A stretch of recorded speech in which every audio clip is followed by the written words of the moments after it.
आता बातमी आहे पावसाची। मुंबईसह उपनगरामध्ये मुसळधार पाऊस बरसतोय। पावसाचा जोर वाढताना दिसतोय। माटुंगा 5 गार्डन चौकामध्ये पाणी साचलेलं आहे। मुसळधार पावसामुळे सखल भागामध्ये पाणी साचायला सुरुवात झालेली आहे। या सगळ्या परिस्थितीचा आढावा घेतलाय आमचे प्रतिनिधी ईशान देशमुख यांनी। आपण माटुंगाच्या 5 गार्डन या परिसरामध्ये आहोत आणि आपण बघू शकतो त्या चौकामध्ये मोठ्या प्रमाणावरती पाणी साचलं आहे। किमान 1 ते 2 फूट हे पाणी असेल, त्यामुळे कुठेतरी आता गाड्यांना देखील अडचण होत आहे प्रवास करताना। त्याचबरोबर जे नागरिक आहेत ज्यांना आता रेल्वे स्टेशनच्या जवळ जायचं आहे तिकडे देखील आता अडचण होत आहे जायच्या वेळेस। आपण आता दृश्यांमध्ये देखील बघू शकतो।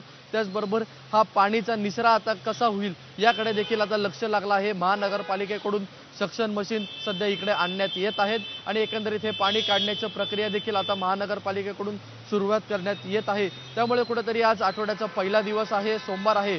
चाकरमानी असतील किंवा मुंबईकर असतील यांना आता कार्यालयामध्ये जाताना अडचण होताना आपण बघू शकतो। कुठेतरी शाळांना देखील शनिवार रविवारी सुट्टी असतात, त्यामुळे आता सोमवारी शाळांना सुरू होत असतात। त्यामुळे आता जी मुलं असतात त्यांना देखील शाळेला जाताना आपण अडचण होताना बघू शकतो। त्यामुळे एकंदरीत हे पाणी आता किती वेळात इकडून उपसण्याचं काम हे महानगरपालिका करते हे बघणं अत्यंत महत्त्वाचं राहील।